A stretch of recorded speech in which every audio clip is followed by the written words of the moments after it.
வந்தனம் மன்னர் பெருமானே. வந்தனம் பட்டரே. என்ன இது, முன்னறிவிப்பின்றி திடீரென வந்திருக்கிறீர்கள்? தெரிந்திருந்தால் பூரண கும்பத்திற்கு ஏற்பாடு செய்திருப்பேன். அதனால் தான் தெரிவிக்கவில்லை. மேலும் அறிவிப்பின்றி வந்தால்தான் பல உண்மைகளும் நடக்கும் தவறுகளும் தெரிய வருகிறது. அப்படி என்றால் இந்த கோவிலில் ஏதோ தவறு நடக்கிறது என்று நினைக்கிறீர்களா? அதற்காகத்தான் சோதனையிட வந்திருக்கிறீர்களா? பிரபு, இந்த கோயிலை... பதட்டப்பட வேண்டாம் பட்டரே. யாம் கூறியது பொதுப்படையாகத்தான். அது இந்த கோயிலுக்கு பொருந்தாது. மேலும் இது கூரேசனும் அவன் தந்தையும் பராமரிக்கும் கோயில். இங்கு தவறு நடக்க எந்த வாய்ப்பும் இல்லை என்பதை நான் நன்றாக அறிவேன். மன்னர் இங்கு இப்பொழுது வந்ததன் பிரதான நோக்கமே இந்த நகரத்தை சுற்றி இருக்கும் சிற்றரசர்களை சந்தித்து அந்த ஊர்களின் பொறுப்பை அவர்களிடமே ஒப்படைப்பதற்காகத்தான். அப்படியா? ஆம் பட்டரே. என்னை சுற்றி பல சிற்றரசர்கள் இருக்கிறார்கள் என்பது உங்களுக்கே நன்றாக தெரியும். நான் பேரரசராக சக்கரவர்த்தியாக இருந்து பரிபாலனம் செய்து கொண்டிருக்கிறேன் என்பதும் அனைவரும் அறிந்ததே. சில பொறுப்புகளை சிற்றரசர்களிடம் ஒப்படைத்தால்தான் முடிவை விரைவில் எடுக்க முடியும். அப்பொழுதுதான் மக்களும் பலனடைய முடியும். இல்லை என்றால் ஒவ்வொரு திட்டத்திற்கும் என் ஆணைக்காக காத்திருக்க வேண்டி வரும். மொத்தத்தில் பிரஜைகளின் நலன் கருதி எடுக்கப்படும் திட்டங்கள், தீர்மானங்களை துரிதப்படுத்தவே இந்த நடவடிக்கை. மிகவும் உயரிய யோசனை மன்னவா. மக்களின் நன்மைக்காக நாட்டையே பிரித்து கொடுக்கும் தாராள மனம் உங்களை தவிர வேறு யாருக்கு வரும்? அப்படி என்றால் தாங்கள் இன்று கோவிலுக்கு வந்த காரணம் ஆதிகேசவ பெருமாளை சேவிப்பதற்காகவா? இந்த கோயிலுக்கு நான் வந்த காரணம் ஆதிகேசவ பெருமாளை சேவிப்பதற்கு என்றாலும் இந்த கூரத்திற்கே ஈசனான கூரேசனையும் பார்க்க வேண்டும் என்பதற்காகத்தான். கும்பிட போன தெய்வம் குறுக்கே வந்தது என்று சொல்வார்கள். நீங்கள் யாரை தரிசிக்க வேண்டும் என்று நினைத்தீர்களோ அவரே நீங்கள் இருக்கும் இடம் தேடி வந்து கொண்டிருக்கிறார். அங்கே பாருங்கள்.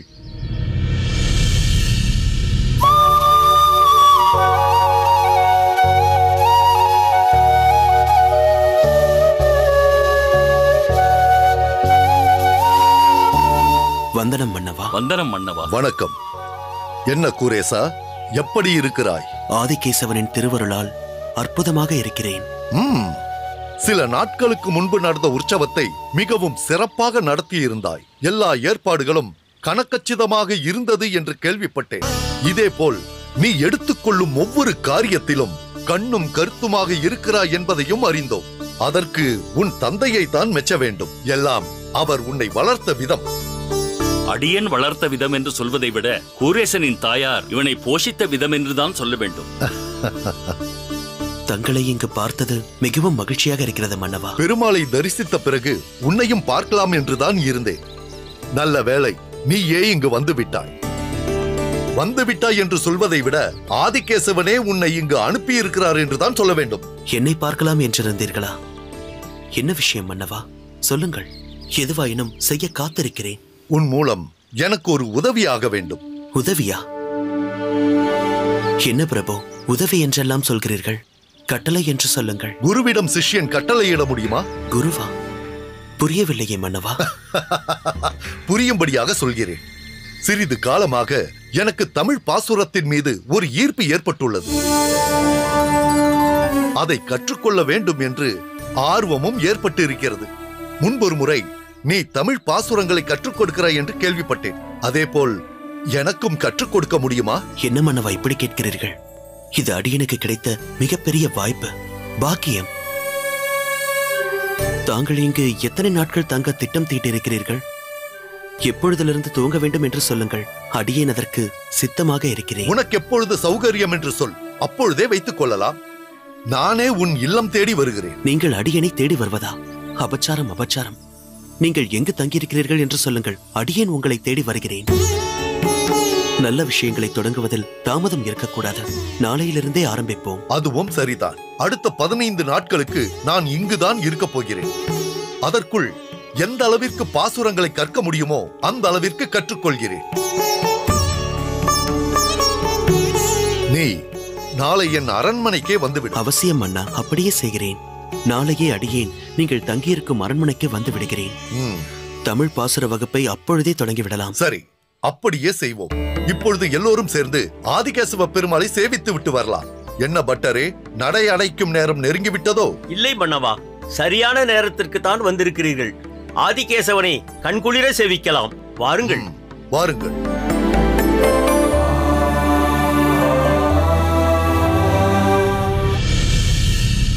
ஆனாத செல்வத்து அறம்பயர்கள் தற்சூழ, ஆனாத செல்வத்து அறம்பெயர்கள் தற்சூழ, வானாளும் செல்வமும் வானாலும் செல்வமும் மண்ணரசும் யான் வேண்டேன். மண்ணரசும் யான் வேண்டேன். தேனார் பூஞ்சோலை திருவேங்கடச் சுனையில், தேனார் பூஞ்சோலை திருவேங்கடச் சுனையில், மீனாய் பிறக்கும் மீனாய் பிறக்கும் விதியுடையேன் ஆவேனே. விதியுடையேன் ஆவேனே. அழியாத இளமையாகிய செல்வத்தையும் ரம்பை முதலிய தேவ மாதர்கள் தன்னை சூழ்ந்து நிற்க, மேனுகளத்தை ஆள்கின்ற செல்வத்தையும் இப்பூலோகத்தை அரசாளும் ஆட்சியையும் நான் விரும்ப மாட்டேன். தேன் மிகவும் உள்ள பூக்களுடன் கூடிய சோலைகளுடைய திருவேங்கட மலையின் ஊற்ற சுனையிலே மீனாகவாவது பிறக்கும் பாக்கியத்தை உடையவனாக கடவேன். இப்படி திருவேங்கடத்தில் உறையும் சீனிவாச பெருமானை உளமுருகி பாடுகிறார் குலசேகர ஆழ்வார். மன்னவா, காஞ்சியம்பதியை தலைநகராக கொண்டு வாஞ்சையுடன் தொண்டை மண்டலத்தை அரசாளும் பேரரசே, தங்கள் பக்தி பரவசம் கண்டு மெய்சிலர்த்து போனேன். கூரேசா, நீ பாடி அந்த பாசுரத்தின் சொல்வளம், பொருள் வளம் இவற்றோடு அதில் உள்ள சரணாகதி தத்துவத்தின் சிறப்புகள் என்னை அந்த நிலைக்கே கொண்டு சென்று விட்டது. நீ பாடிய அந்த பாசுரம் என் இதயத்தை தொட்டுவிட்டது. இதுவரை இல்லாத புதிய அனுபவத்தை தந்துவிட்டது கூரேசா. நான் தொண்டை நாட்டின் பேரரசன் என்பதால் என்னை காண பல இசைவாணர்களும் புலவர்களும் வருவார்கள். அவர்களும் பாடுவார்கள். ஆனால் அது பகவானை பற்றிய பாடலாக இருக்காது. என்னை பறைசாற்றும் பாடலாகத்தான் இருக்கும். அதில் ஒன்றும் ஆச்சரியம் இல்லையே மன்னவா. சங்க காலத்திலிருந்து அதுதானே நடந்து கொண்டிருக்கிறது. எந்த புலவன் எங்கு சென்றாலும் அங்குள்ள மன்னரை போற்றி புகழ்ந்து பாடுவது இயல்புதானே. இமயவரம்பன் நெடுஞ்சேரலாதனை, குமட்டூர் கண்ணனாரும், பல்யானை செய்குழு குட்டுவனை, பாலை கௌதமனாரும், கடல் பிற கோட்டிய செங்கூட்டுவனை, பரணரும் பாடிய பாடல்கள் இன்றும் அந்த மன்னர்களின் புகழையும் புலவர்களின் காவியத் திறனையும் பறைசாற்றுகின்றனவே. பொருணராற்று படையை பாடிய முடத்தாம கண்ணியார், பட்டினப்பாலையை பாடிய உருத்திரங்கண்ணனார் ஆகியோர் சோழ மாமன்னர் கரிகால் வளவனைத்தானே பாடினார்கள். ஓய்மான் நாட்டு நல்லிய கோடனை நல்லூர் நத்தத்தரும் சிறுபானாற்று படையில் பாடினார். மதுரை காஞ்சியில் மாங்குடி மருதனார் தலையாடல் காணத்து செருவென்ற பாண்டியனை பாடினார். இப்படி புலவர்கள் மன்னர்களை பாடி புகழ்வதில் ஆச்சரியம் ஒன்றும் இல்லையே. கூரேசா, உனது நினைவாற்றல் என்னை வியக்க வைக்கிறது. மன்னனான என்னால் கூட இந்த மன்னனை இன்னென்ன புலவர்கள் பாடினார்கள் என்று சொல்ல முடியாது. இளம் வயது முதலே இலக்கியத்தில் எனக்கிருந்த ஈடுபாட்டால் தான் இவற்றை நினைவில் கொண்டிருக்கிறேன். புலவர்கள் தங்களை பாடியதில் வியப்பேதும் இல்லை என்பதற்காக இதை சொன்னேன், அவ்வளவுதான். உண்மைதான். புலவர்கள் என்னை போற்றி பாடுவதை கேட்டு நான் மிகவும் மகிழ்ந்திருக்கிறேன். என்னை நினைத்து நானே பெருமைப்பட்டிருக்கிறேன். ஏன், நானே உயர்ந்தவன் என்று நினைத்து கர்வம் கூட கொண்டிருக்கிறேன். ஆனால் அவை யாவும் தமிழ் பாசுரங்களை உன் வாக்கால் கேட்கும் வரைதான். என்று இந்த தமிழ் பாசுரத்தை கேட்டு இதில் ஈடுபாடு கொண்டேனோ அன்றே நான் மாறிவிட்டேன். பூர்ண திருப்தி என்பதை இப்பொழுதுதான் உணர்கிறேன். பகவான் தானே நமக்கு பரமபதம் எனும் உயரிய நிலையை அருள முடியும். நம் ஆத்மாவை கடைத்தேற்ற பகவான் ஒருவரால் தானே முடியும். உண்மை உண்மை. ஆத்ம திருப்தி என்பதை இப்போதுதான் நான் உணர்கிறேன். தொண்டை நாட்டின் பேரரசன் என்பது எந்த நேரத்திலும் மாறிவிடலாம். பகவானுக்கு தாசன் என்பதே நிலையான வாழ்வை தரும் என்பதை நான் பரிபூரணமாக தெரிந்து கொண்டேன் குரேசா. மாமன்னருக்கு எம் பணிவான வணக்கம்.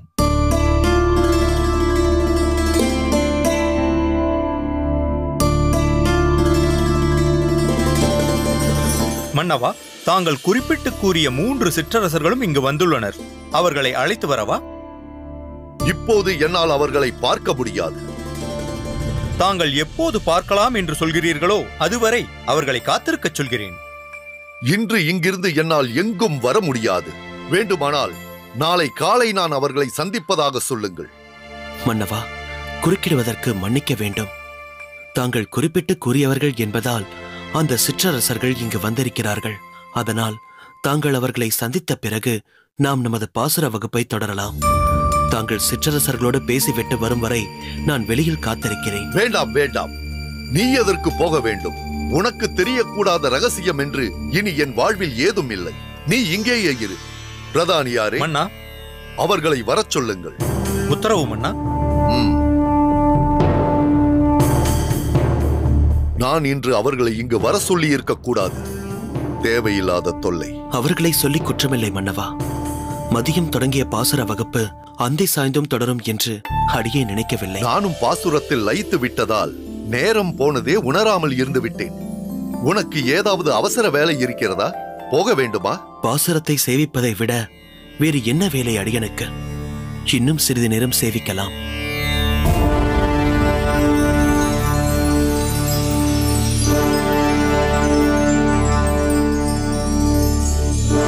மாமன்னரை தாழ்பணிந்து வணங்குகிறோம் மன்னவா. தங்கள் கருணையை நினைத்து மெய்மறந்து போயிருக்கிறோம். தங்களுக்கு என்றென்றும் கடமைப்பட்டு இருக்கிறோம் மன்னா. என்ன கூரேசா, இவர்கள் ஏன் இப்படி பேசுகிறார்கள் என்று பார்க்கிறாயா? நான் நடுநாட்டை உள்ளடக்கிய எனது தொண்டை மண்டலத்தின் ஊர்களில் சிலவற்றை இவர்களுக்கு பிரித்து தரப்போகிறேன். படிப்படியாக எனது பொறுப்புகளிலிருந்து விடுபட்டு பரந்தாமனுக்கு தொண்டு செய்யும் பரம பக்தனாக மாற விரும்புகிறேன். இவர் பெயர் கூரேசன். எனக்கு தமிழ் பாசுரங்களை போதிக்கும் ஆசான். நியாயமாக நான் கூரேசனை மிகுந்த மரியாதையோடு குரு என்று குறிப்பிட வேண்டும். ஆனால் கூரேசனை சிறு வயது முதலே நான் அறிவேன் என்பதால் நான் அப்படி அதீத மரியாதை தருவது கூரேசனுக்கே பிடிக்காது என்றுதான் சொல்ல வேண்டும். மன்னவா, இவர்களுக்கு இவரை பற்றி தெரியவில்லை என்றாலும் நான் கூரம் பகுதியை உள்ளடக்கிய பகுதியில் இருப்பவன் என்பதால் இவரை பற்றி நான் நன்றாகவே அறிவேன். இவர் தனது ஊழியனுக்கு தந்த மாலை கோயிலில் காணாமல் போன தங்களது மாலையாக இருக்குமோ என்று சந்தேகம் ஏற்பட்டு அந்த ஊழியனை தண்டிக்க முயல்கையில் இவர் வந்து தடுத்து நிலைமையை விளக்கியதும் அப்போதே தாங்கள் இவரிடம் மிகுந்த அபிமானம் கொண்டதும் எனக்கு நன்றாகவே தெரியும். நல்லது, அமருங்கள்.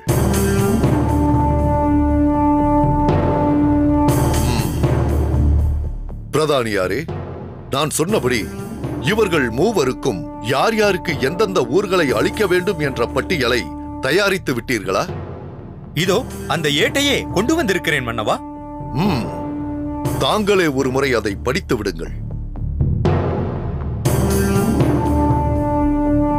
தொண்டை மண்டலத்து பேரரசர் நிருபதூங்கவர்மன் தனது சிற்றரசர்களான அபராஜிதன், ஆதித்தன், வல்லபன் ஆகிய மூவருக்கும் தொண்டை மண்டலத்தில் சில ஊர்களை பிரித்து தந்த மடல்.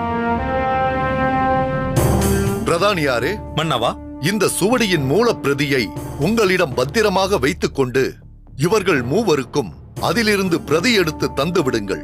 பிறகு நாம் முறைப்படி அனைத்தையும் செய்வோம். ஆணை மன்னவா. சிற்றரசர்களே, நாம் பிறகு சந்திக்கலாம். வருகிறோம் மன்னவா. வாருங்கள்.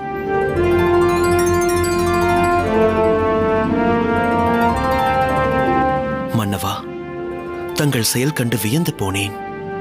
இப்படி அவரவர் பொறுப்பில் ஊர்களை தரும்போது அவர்கள் மிகுந்த உற்சாகத்தோடும் உரிமையோடும் செயல்படுவார்கள். ஆனால் அதில் ஒரு சங்கடமும் இருக்கிறது கூரேசா. சங்கடமா? அது என்ன? நமக்கு இவ்வளவு ஊர்கள் கிடைத்து விட்டதே, இனி நாம் என்ன செய்தாலும் எவரும் கேட்க முடியாது என்று நினைத்து தவறு செய்யவும் வாய்ப்பு இருக்கிறது. தங்களுக்கு கட்டுப்பட்ட சிற்றரசர்கள் அப்படி கட்டுப்பாடில்லாமல் நடந்து கொள்வார்கள் என்று அடியேனால் நினைக்க முடியவில்லை மன்னவா. தங்களது உயர்ந்த நோக்கத்தை புரிந்து கொண்டு சிறப்பாக செயல்படுவார்கள் என்றுதான் நினைக்கிறேன். நானும் அந்த நம்பிக்கையில் தான் இதையெல்லாம் செய்கிறேன். ஆனால் ஆளவந்தாரை போல் அனைத்தையும் துறந்து செல்லும் பக்குவம் எனக்கு அமையவில்லை.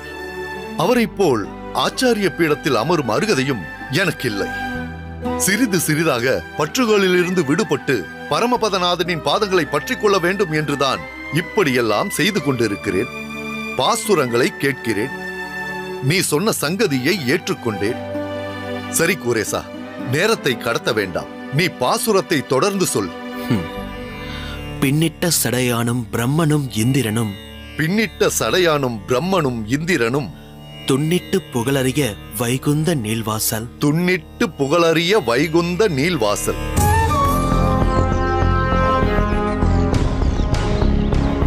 கூரேசா, அன்று நீ இங்கு இருக்கும்போதுதானே யார் யாருக்கு எந்தெந்த ஊர்கள் என்ற பட்டியலை படித்தார் பிரதானி? அதை சாசனம் செய்யும் பணிதான் இப்போது நடக்கிறது. மிகவும் நல்ல காரியம். மன்னர்கள் மேலும் பல ஊர்களை பெற்று பரந்த அளவில் அரசு புரியும் வாய்ப்பை பெறப்போகிறார்கள். ஆனால் அதிலும் ஒரு சிக்கல் ஏற்பட்டு விட்டது. சிக்கலா? எதனால்? இந்த பிரதானி அந்த மூல ஓலையை தொலைத்து விட்டார். அதனால் அரடா, பிறகு எப்படி? இன்று சாசனம் செய்ய போகிறேன் என்று கேட்கிறாயா? நல்ல வேளையாக நான் அன்றே சொன்னபடி பிரதானியார் இவர்களுக்கு அதை படியோலைப்படுத்தி அவரவர்களுக்குரிய ஊர்களை பட்டியலிட்டு தந்துவிட்டார். அதையாவது சரியாக செய்ததால் தான் இன்று சாசனம் செய்ய முடிகிறது. ஓ, இது மிகவும் பாராட்டப்பட வேண்டிய செயல்தான். படிவோலை இருந்ததால் தானே முறைப்படி இதை நீங்கள் இன்று சாசனம் செய்ய முடிகிறது. தாங்கள் சாசனம் செய்து தரும் வரை அடியேன் காத்திருக்கிறேன். உங்கள் பணியை முடித்து விடுங்கள். மூவரும் அவரவர்களுக்கென வழங்கப்பட்ட ஊர்களின் பட்டியலை அவர்களே படியுங்கள். அபராஜிதரே, முதலில் தாங்களே படியுங்கள்.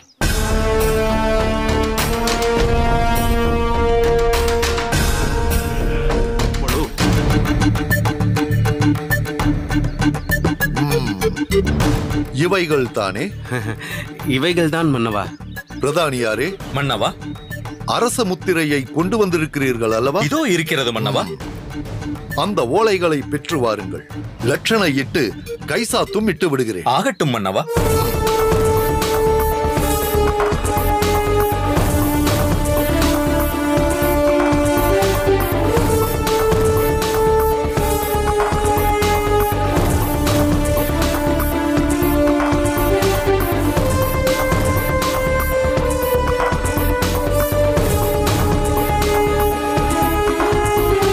பொறுங்கள் மன்னவா.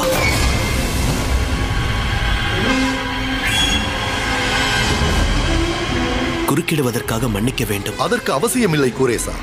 காரணம் இல்லாமல் நீ குறுக்கிட மாட்டாய் என்று எனக்கு நன்றாக தெரியும். என்ன சொல்ல வந்தாய்? சொல். இவர்கள் படித்தவற்றில் மூல ஓலையில் இல்லாத சில ஊர்களின் பெயரும் இதில் இடம்பெற்றுள்ளது.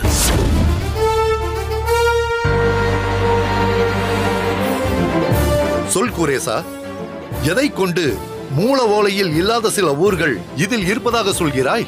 மன்னவா, சிறு வயது முதலே நான் ஒரு முறை படித்தாலும் அதை உடனே மனனம் செய்துவிட வேண்டும் என்று பிரயத்தனப்பட்டேன். என் மனதை அதற்குரிய பயிற்சியில் ஈடுபடுத்தினேன். ஆதிகேசவ பெருமாள் சன்னதியில் நின்று அதற்குரிய ஆற்றலை தரும்படி வேண்டினேன். நாளடைவில் ஆதிகேசவ பெருமாள் சன்னதியில் யார் வந்து எந்த பாசுரத்தை பாடினாலும் உடனே என் மனதில் பதியும் அளவிற்கு பக்குவப்பட்டேன். அதனால்தான் இன்று திவ்ய பிரபந்த பாடல் எதை கேட்டாலும் உடனே அந்த பாசுரத்தை பாடும் அளவிற்கு பக்குவம் ஏற்பட்டது. தொடக்கத்தில் படித்தவுடன் மனதில் பதிவது என்ற பழக்கம் கேட்டவுடன் விரைவில் மனதில் பதிவது என்ற அளவிற்கு அமைந்தது. ஆதிகேசவ பெருமாள் நான் கேட்காமலே அதற்கும் அருள் புரிந்தார். அப்படியானால் இவர்கள் வாசித்த ஊர்கள் மூலப்பிரதியில் உள்ளவைகள் அல்ல என எண்ணுகிறாயா? மூலப்பிரதியில் உள்ள ஊர்களும் இருக்கின்றன. அதற்கு மேல் சில ஊர்கள் இதில் அதிகமாக சேர்க்கப்பட்டிருக்கிறது.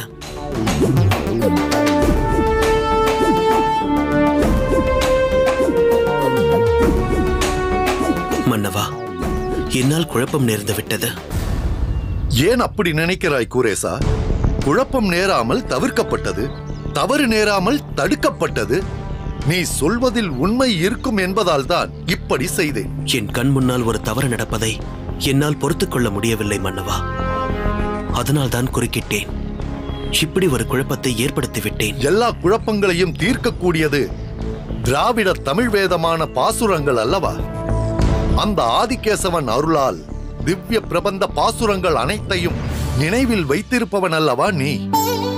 மன்னனாக இருந்தாலும் மாலவனின் அன்பனாக அவனது பக்தியிலேயே தோய்ந்திருந்த குலசேகர ஆழ்வாரின் பாசுரத்தை பாடு. அவரது பக்தி பெருக்கில் ஒரு துளியாவது இந்த மன்னனுக்கு கிடைக்கட்டும். சொல் கூரேசா, சொல். ஆதி அந்தம் அனந்தம் அற்புதமான வானவர் தம்பிரான் பாத மாமலர் சூடும் பத்தி இல்லாத பாவிகள் உய்ந்திட தீதில் நன்னெறி காட்டி எங்கும் திரிந்து அரங்கன் எம்மானுக்கே காதல் செய் தொண்டர்க்கு எப்பிறப்பிலும் காதல் செய்யும் என் நெஞ்சமே. கூரேசா, இங்கே வா.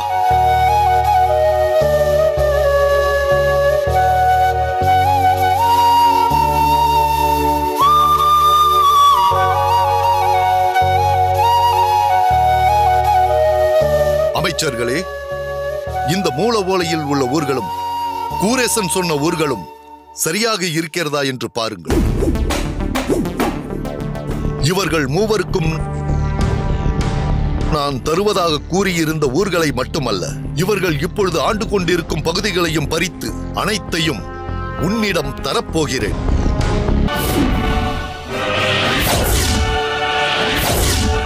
இதன் மூலம் நீயும் என்னை போல் பறந்து விரிந்த சாம்ராஜ்யத்திற்கு மன்னனாகப் போகிறார். மன்னவா, அரச பீடத்தில் அமர்ந்து ஆட்சி புரிந்த ஆள வந்தார் அதை துறந்து வந்து ஆச்சாரிய பீடத்தில் அமர்ந்து யமுனாச்சாரியராக விளங்கும் வரலாற்றை தங்களுக்கு நான் சொல்லியிருப்பதை மறந்துவிட்டீர்களா? அவரை பின்பற்றும் அடியேன் மட்டும் எப்படி இதையெல்லாம் ஏற்றுக்கொள்வேன்? ஆட்சி முறை அறிந்தவர்கள் அரசாள வேண்டும். பாசுரம் பயின்றவன் பக்தி நெறியில் செல்ல வேண்டும். அரசராக இருந்தவர் அடியாராக மாறலாம். அடியாராக இருந்தவன் அரசனாக கூடாது.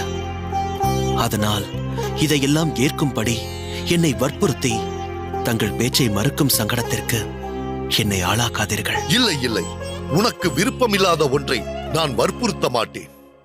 ஆனால் இவர்கள் புரிந்த சூழ்ச்சிக்கு தண்டனை வழங்க வேண்டாமா? அவசியம் வழங்க வேண்டும்.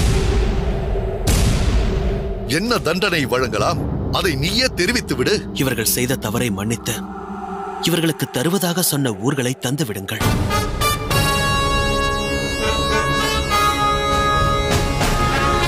என்ன சொல்கிறாய் கூரேசா? இவர்களை மன்னிப்பதா? மன்னவா, மன்னிப்பை விட மிகப்பெரிய தண்டனை வேறெதுவும் இல்லை. தன்னைத்தானே உணர்ந்து கொள்ள அதுதான் இவர்களுக்கு சிறந்த வாய்ப்பு.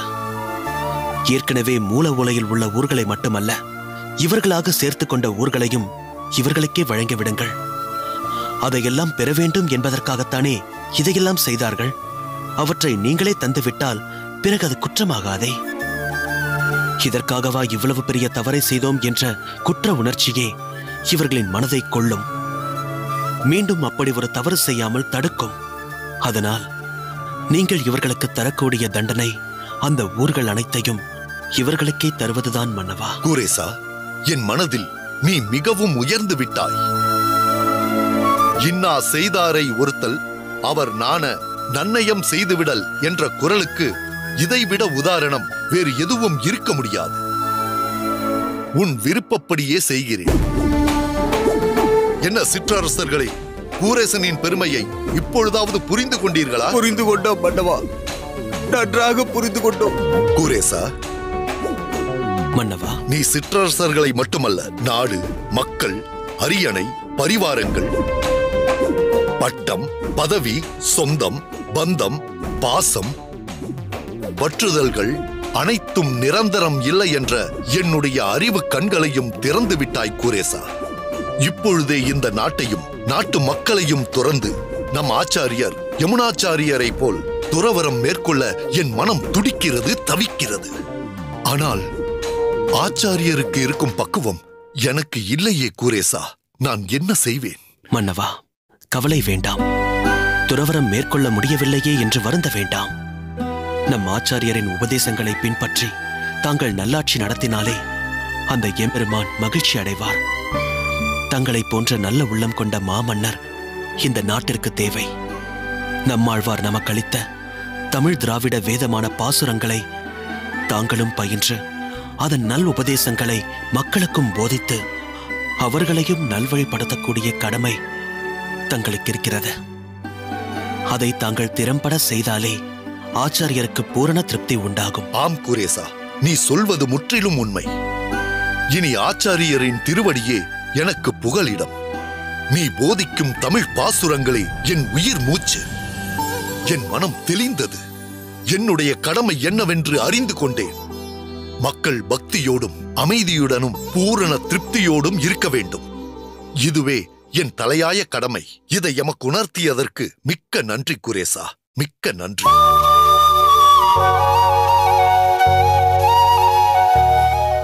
வந்தனம். வா குரேசா. வந்தனம். வந்தனம். குரேசா, உன்னை பார்த்து எத்தனை நாட்கள் ஆகிறது? எப்படி இருக்கிறாய்? பகவான் அனுகிரகத்தாலும் வைஷ்ணவர்களின் சங்கத்தாலும் சௌகரியமாக இருக்கிறேன் சுவாமி. பார்த்தீர்களா பட்டரே, இதுதான் வைஷ்ணவ லட்சணம். வைஷ்ணவர்கள் யார் எந்த சூழ்நிலையில் விசாரித்தாலும் சௌக்கியமாக இருக்கிறேன், ஆனந்தமாக இருக்கிறேன் என்றுதான் சொல்ல வேண்டும். காரணம், மகாலட்சுமி தாயாரின் பிள்ளைகள் ஆயிற்றே நாம். அப்படி இருக்க துன்பத்திற்கு நம் மனதில் இடம் ஏது? பகவத் சம்பந்தத்தில் இருக்கும் ஒருவன் பௌதிக விஷயத்தால் தான் துயரப்படுவதாகவும் துன்பப்படுவதாகவும் சொன்னால் பகவத் ஞானத்தை அவன் உணரவில்லை என்றுதானே அர்த்தம். சரி, அது இருக்கட்டும். என்ன வெகு நாட்கள் கழித்து காஞ்சிமதிக்கு வந்திருக்கிறாய்? இல்லை சுவாமி, ராமானுஜ சுவாமிகளை பார்த்துவிட்டு செல்லலாம் என்று வந்தேன். இன்று அவருக்கு பாடசாலை இல்லாத நாள். அதுதான் முதலில் வரதனை சேவித்துவிட்டு பின் அவர் அகத்திற்கு செல்லலாம் என்றிருக்கிறேன். உங்களையும் இங்கு பார்த்தது மிகவும் சந்தோஷமாக இருக்கிறது. இது எதிர்பாராதது. அதே போல் நீயும் எதிர்பாராத ஒரு விஷயத்தை சொல்கிறேன். நீ ராமானுஜனின் அகத்திற்கு சென்றாலும் சரி, திருப்புட்குழி பாடசாலைக்கு சென்றாலும் சரி, ராமானுஜனை உன்னால் பார்க்க முடியாது. ஏன் சுவாமி, ஏன் அப்படி சொல்கிறீர்கள்? ராமானுஜர் காசிக்கு சென்று கொண்டிருக்கிறார். அப்படியா? ஆம் குரேசா, யாதவ பிரகாசருடன் சென்றிருக்கிறார். காசியில் மிகப்பெரிய ஒரு சதஸ் நடக்க இருக்கிறது. அதில் பங்கு கொள்ள இங்கிருந்தும் வடநாட்டிலிருந்தும் பல வேத விற்பனர்களும் அறிஞர்களும் கலந்து கொள்ள இருக்கிறார்கள். இது ராமானுஜனுக்கும் ஒரு அரிய வாய்ப்பாக இருக்கும் அல்லவா? கேட்கவே மிகவும் மகிழ்ச்சியாக இருக்கிறது. ராமானுஜன் இங்கு செய்து கொண்டிருப்பதை நீயும் தான் கூரத்தில் செய்து கொண்டிருக்கிறாய். மன்னருக்கே பாசுரங்களை உபதேசித்தாய் என்பதை கேள்விப்பட்டேன். அதன் தொடர்பாக 3 சிற்றரசர்களுடன் வேறு சில பிரச்சனைகளும் சோதனைகளும் வந்ததாகவும் அந்த சோதனையை சாதனையாக மாற்றியதாகவும் கேள்விப்பட்டேன். சுவாமி, இங்கு இருந்து கொண்டே பல விஷயங்கள் தெரிந்து வைத்திருக்கிறீர்கள். எல்லாம் வரதனின் திருவருள். மேலும் நமக்கு வேண்டப்பட்டவர்களை பற்றி அறிந்து கொள்ள வேண்டும் என்ற ஆவல் நமக்குள் இருப்பது இயல்புதானே. அது என்ன, ஏதோ சோதனை சாதனை என்றெல்லாம் சொல்லிக் கொண்டிருந்தீர்களே? அது சாதாரண விஷயம் அல்ல பட்டரே. 3 சிற்றரசர்களை எதிர்த்து நின்றுள்ளான் கூரேசன்.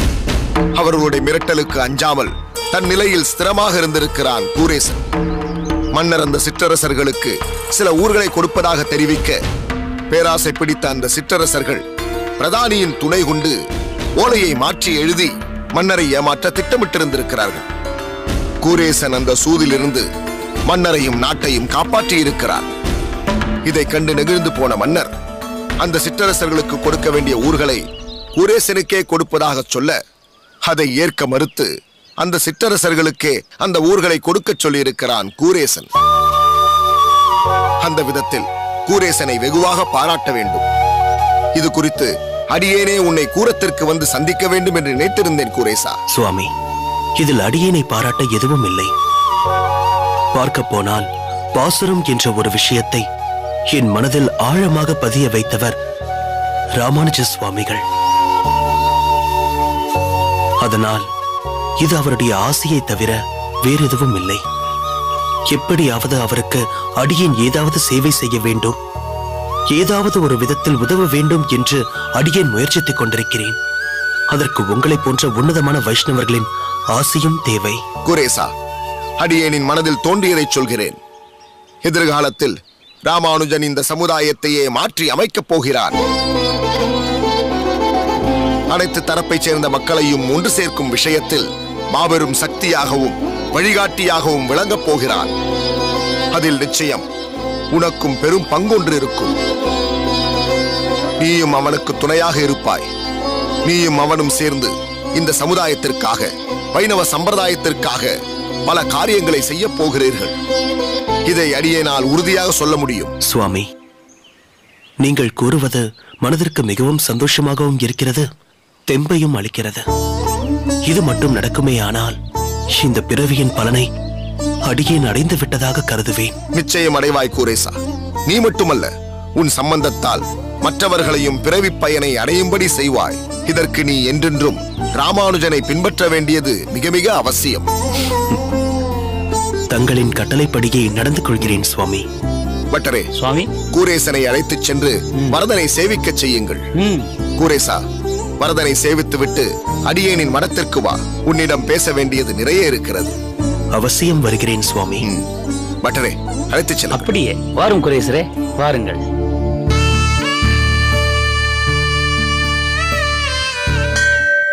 சர்வதேவ நமஸ்காரः கேசவம் பிரதிகட்சதி சர்வம் கிருஷ்ணார்ப்பணம்.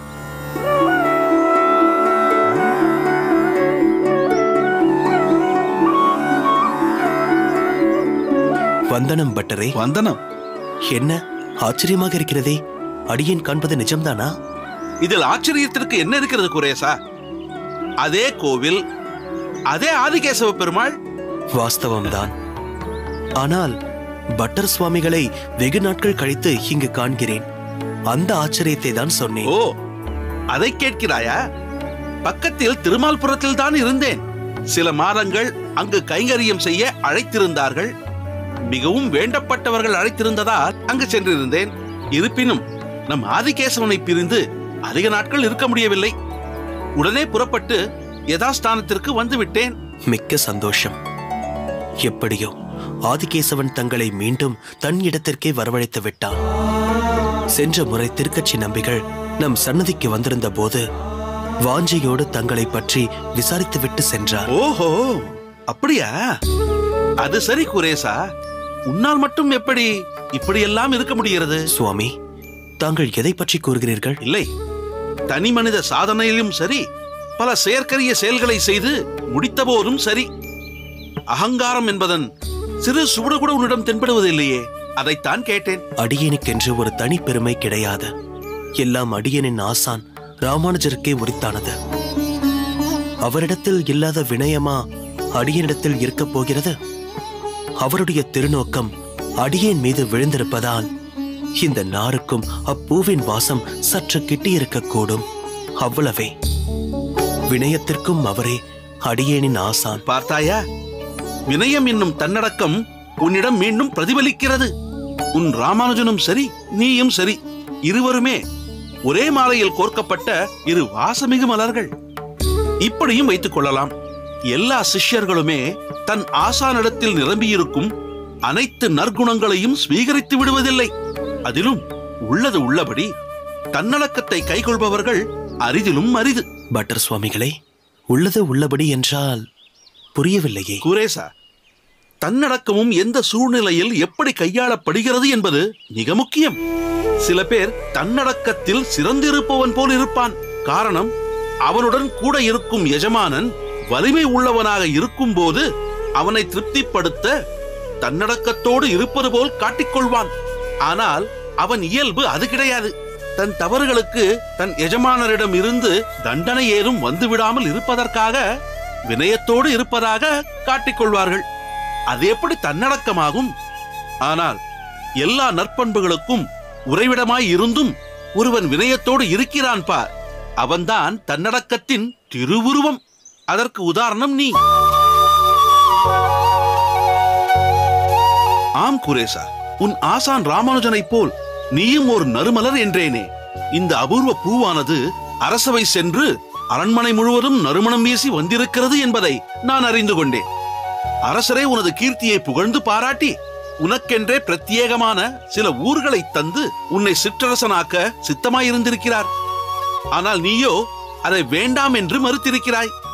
உன் தன்னடக்கத்தை இந்த ஊர் மட்டுமல்ல, இந்த பிரதேசம் முழுவதும் பாராட்டி கொண்டாட வேண்டும்.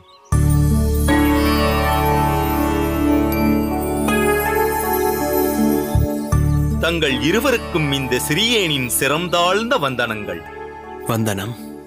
கூரேசரே, இந்த கடைப்பட்ட பதரை தாங்கள்தான் மன்னிக்க வேண்டும். அன்று அரசவையில் எல்லோர் முன்னிலையிலுமே தங்கள் பாதம் பணிந்திருக்க வேண்டும். இந்த முட்டாள் அதை செய்யவில்லை. காலம் கடந்தாலும் இந்த பாதகனின் செயலை மன்னித்தருள வேண்டும். மன்னியுங்கள். என்ன காரியம் செய்தீர்கள்? கோயில் சன்னிதானத்தில், அதுவும் இந்த சாதாரணமானவன் கால்களில் தாங்கள் விழலாமா? எப்படி பார்த்தாலும் இது முறையாகாது. குரேசா, யார் இவர்? ஏன் இவர் இப்படி நடந்து கொள்கிறார்? சுவாமி, அடியேன் அரசவைக்கு சென்றிருந்தேன் அல்லவா? அந்த அரண்மனையின் பிரதானி இவர். இல்லை, பிரதானி என்று சொல்ல வேண்டாம், பாவி என்று சொல்லுங்கள். இந்த நாட்டை ஆளும் மன்னருக்கே துரோகம் செய்த படுபாவி என்று சொன்னால் மிகவும் பொருத்தமாக இருக்கும். மனவருத்தம் கொள்ள வேண்டாம் பிரதானியாரே. சில சந்தர்ப்ப சூழ்நிலைகள் நம்மை தவறு செய்ய வைத்து விடுகிறது. பிறகு தெய்வ சங்கல்பத்தால் அது தடுத்தாட்கொள்ளப்படுகிறது. சில சமயங்களில் தண்டனையிலும் முடிந்து விடுகிறது. இல்லை சுவாமி, அந்த தண்டனை எல்லாம் இந்த பாவிக்கு போதாது. அரசர் அன்று அறிவித்தது போல் இந்த அடியேனை நாடு கடத்தித்தான் சென்றிருக்க வேண்டும். தங்களுடைய பெருங்கருணை, நான் இப்பாவி இன்னும் இத்தேசத்தில் நடமாடும்படி இருக்கிறேன். ஆனால் மன்னரின் உத்தரவுப்படி என்னை நாடு கடத்தி இருந்தால் அது எனக்கு மட்டும் தண்டனையாய் இருந்திருக்காது, என் குடும்பம் முழுவதற்கும் ஒரு தண்டனையாய் இருந்திருக்கும். சற்று முன்னர் தாங்கள் தெரிவித்தீர்களே, சிலரை திருப்திப்படுத்துவதற்காக தன்னடக்கத்தோடு இருப்பார்கள் என்று. அதன் மொத்த உருவமாக நான் இருந்திருக்கிறேன். ஆனால் இதோ இந்த கூரேசரை போன்ற உத்தமரை தரிசித்ததன் பலனாக தன்னடக்கம் என்பதன் அர்த்தத்தை பூரணமாக உணர்ந்து விட்டேன். இனி வாழ்ந்தால் எப்படி வாழ வேண்டும் என்பதை புரிந்து கொண்டு விட்டேன். தங்களின் மனமாற்றம் அடியேனை பெரிதும் கவர்கிறது. சரி, தாங்கள் தங்கள் வாழ்வாதாரத்திற்காக என்ன பணியை மேற்கொள்ள இருக்கிறீர்கள்? தெரியவில்லை. என்னிடமிருந்த பதவி, அதனால் வந்த அகங்காரம், பெற்ற செல்வம் அனைத்தும் போய்விட்டது. வாழ்க்கையின் யதார்த்தம் என்ன, சுகபோகங்களின் நிலை என்ன, பேராசையின் விபரீதம் என்ன என்பதையெல்லாம் அந்த ஆதிகேசவன் தகுந்த தண்டனை மூலம் எனக்கு உணர்த்தி விட்டான். தண்டனை கொடுத்த அவன் என் வாழ்வாதாரத்திற்கும் வழிகாட்ட மாட்டானா என்ன? அவனிட்ட வழக்காக அந்த ஆதிகேசவனையே சரணடைந்து விட்டேன். நான் புறப்படுகிறேன். தாங்கள் என்னை மன்னித்தால் அதுவே போதும். இனி ஆதிகேசவன் இட்ட வழி. சற்று பொறுங்கள். தாங்கள் இந்த ஆதிகேசவனை பரிபூரணமாக நம்பி சரணடைந்து விட்டீர்கள் அல்லவா? ஆம் சுவாமி, உளப்பூர்வமாக சொல்கிறேன், சரணடைந்து விட்டேன். அந்த எம்பெருமான் நிச்சயம் தங்களுக்கு ஓர் நல்வழி காட்டுவான் என்று திடமாக எண்ணுகிறீர்கள் அல்லவா? சத்தியமாக நம்புகிறேன். அப்படி என்றால் நான் சொல்வதை கேளுங்கள். அந்த ஆதிகேசவன் இன்றே தங்களுக்கு ஒரு வழியை காட்டிவிட்டான் என்று கொள்ளுங்கள். நாளையே இந்த கூரேசனின் பண்ணையில் பணிக்கு சேர்ந்து விடுங்கள். சுவாமி, தாங்கள் என்ன சொல்கிறீர்கள்? அது தகாது. ஆத்மார்த்தமாகத்தான் சொல்கிறேன். எங்கள் பண்ணையில் வேலைக்கு சேர்ந்து விடுங்கள்.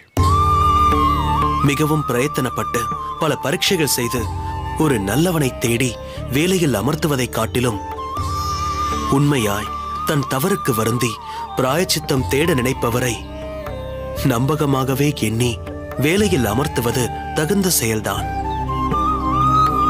அடியேனால் தங்களின் பதவி பறிபோனது. பிறகு அது அடியேனாலேயே ஒரு வேலையில் தாங்கள் சேர்ந்ததாக இருக்கட்டும். நாளையே பண்ணை வந்து விடுங்கள். மன்னர் அளவிற்கு அடியேனால் தங்களுக்கு ஊதியத் தொகை அளிக்க முடியாவிட்டாலும் ஏதோ தங்களுடைய ஜீவனோபாயத்திற்கு வழி செய்யவே தங்களை இங்கு பணி செய்ய அழைக்கிறேன். சுவாமி, வியப்பாலும் வெட்கத்தாலும் அடியேனுக்கு பேச்சு வர மறுக்கிறது. பரோபகாரத்தாலும் உயர்வான சிந்தனையாலும் தாங்கள் எட்டாத உயரத்தில் இருக்கிறீர்கள்.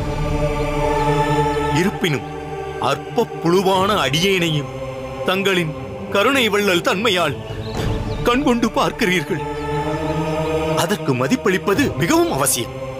அடியேன் நிச்சயமாக நாளைக்கே தங்கள் பண்ணையில் சேர்ந்து விடுகிறேன். எனப்பா, உனது பெயர்? இந்த பாவியின் பெயர் பூபதி. பொருத்தமில்லாத பெயர். அப்பா பூபதி, மறுபடி அப்படி சொல்லாதே. என்று நீ கூரேசனோடு இணங்கி அவருடன் வந்து விட்டாயோ அப்போதே நீ புனிதமடைந்து விட்டாய்.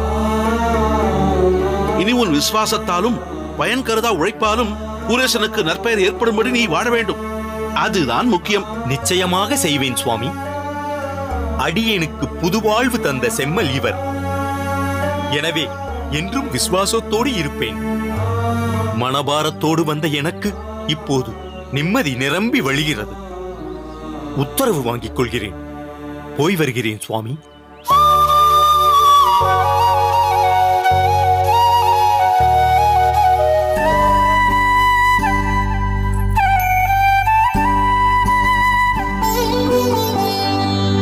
அடியேனின் பணியாட்கள் அடியேன் மீது மிகுந்த அன்பு செலுத்துபவர்கள் என்பது எல்லோருக்குமே தெரியும். இப்படி ஒற்றுமையாக இருக்கும் பணியாட்களுக்கு மத்தியில் சில வருடங்களுக்கு முன் நாளூரானும் வந்து சேர்ந்தது மேலும் வரவேற்கத்தக்கதாக இருந்தது. இப்பொழுது பூபதி வந்தது கூடுதல் பலத்தை ஏற்படுத்தியுள்ளது. இப்படி ஒரு நல்ல அமைப்பு ஏற்பட்டுள்ளதால் அடியேன் ஒரு முடிவெடுத்துள்ளேன். அதை தெரிந்து கொள்ள ஆவலாக இருக்கிறோம் எஜமானரே. அடியேன் எடுத்துள்ள இந்த முடிவிற்கு நீங்கள் எல்லோரும் அடிபணிவீர்கள் என்று நம்புகிறேன். நீங்கள் எந்த முடிவு எடுத்தாலும் அதை கட்டளையாக ஏற்று நடக்க நாங்கள் காத்திருக்கிறோம். அது என்ன முடிவென்று சொல்லுங்களேன். அடியேன் இந்த பண்ணை பொறுப்புகளில் இருந்து விலகலாம் என்றிருக்கிறேன்.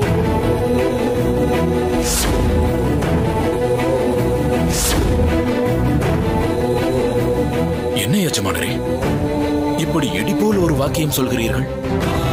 பெரிய எஜமானரும் இல்லாத சமயம் இப்படி ஒரு முடிவு ஏன்?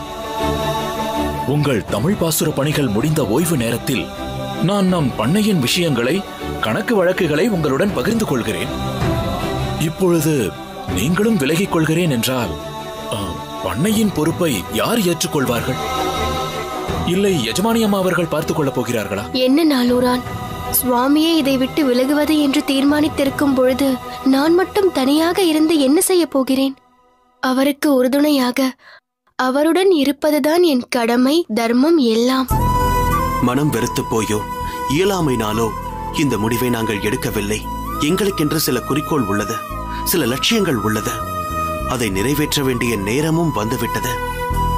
இந்த பண்ணையின் பணிகளில் அடியேன் ஈடுபட்டதன் நோக்கம் எங்கள் மூதாதையர்கள் சேர்த்து வைத்த சொத்தை இரட்டிப்பதற்காக அல்ல. எங்களை நம்பி பலர் இங்கு பணிபுரிந்து கொண்டிருக்கின்றனர். அவர்களின் நலனுக்காகவும் இதிலிருந்து வரும் வருமானத்தை பகவத் கைங்கரியத்திலும் ஏழை எளியவர்களுக்கு உதவுவதற்காகவும் தான் பயன்படுத்துகிறோம். இது எல்லோருக்கும் தெரிந்ததுதானே எஜமான். உங்கள் தந்தை கொடைவள்ளல் என்று பெயர் வாங்கினால் அதையும் மிஞ்சும் வகையில் அல்லவா நீங்கள் சிறப்பு பெற்றிருக்கிறீர்கள். ஸ்ரீவத்சாங்கன் என்ற இயற்பெயர் இருந்தாலும் எல்லோரும் உங்களை கூரத்திற்கே ஈசன், கூரேசன் என்றுதானே அழைக்கிறார்கள். அந்த இயற்பெயரையே எல்லோரும் மறந்துவிட்டனரே. கணக்கு பிள்ளை, பேரளவில் மட்டும் இந்த நாமகரணம் இருந்தால் போதாது. இந்த உலகத்தில் இருக்கும் வைஷ்ணவர்கள் அனைவருக்கும் பகவத் ஞானத்தை அள்ளி கொடுக்க வேண்டும். அதை செய்ய வேண்டியது ஒவ்வொரு வைஷ்ணவனின் கடமை.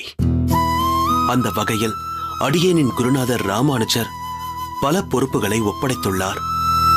இதுவரை எப்படி இருந்தாலும் இனி இந்த பகவத் பக்தி மற்றும் ஞானத்தை எப்படி மற்றவர்களுக்கு பரப்ப வேண்டும் என்பதில்தான் கவனம் செலுத்தப் போகிறேன். இந்த கூரம் மட்டும் இல்லாமல் சுற்றி இருக்கும் பிரதேசங்களிலும் அடியேனும் அடியேனின் பாரியாளும் பாசுரங்களின் மகிமையை மக்களுக்கு போதித்து அதன் உள்ளர்த்தத்தை எடுத்துச் சொல்லி அவர்கள் மனதில் பக்தியை ஏற்படுத்துவதற்காகவும் பௌதீக வாழ்க்கையில் திளைத்திருக்கும் அவர்களுக்கு நிரந்தரமானது இதுதான் என்பதை உணர்த்தவும் இருக்கிறோம். பெரும் செல்வந்தன் ஒரே நாளில் பரம ஏழையாக முடியும். ஆரோக்கியமாக திடகாத்திரமாக இருக்கும் இளைஞன் அடுத்த க்ஷணமே இறக்கவும் கூடும். இந்த உடலும் சாஸ்வதம் இல்லை. இந்த சுகபோகங்கள், தகுதி, புகழ், பதவி, அந்தஸ்து, உயர்ந்த நிலை எதுவுமே சாஸ்வதம் இல்லை. இவை அனைத்திலிருந்தும் விடுபட்டு பகவத் நாமம் ஒன்றே நம்மை அடுத்த நிலைக்கு எடுத்துச் செல்லும் என்பதை உணர்த்தப் போகிறோம். இதை போதிப்பதற்கு அதிக நாட்கள் தேவைப்படுகிறது.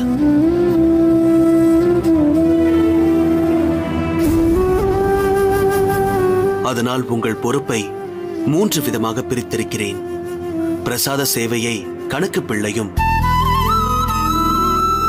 பண்ணையின் பராமரிப்பை நாளூரானும்,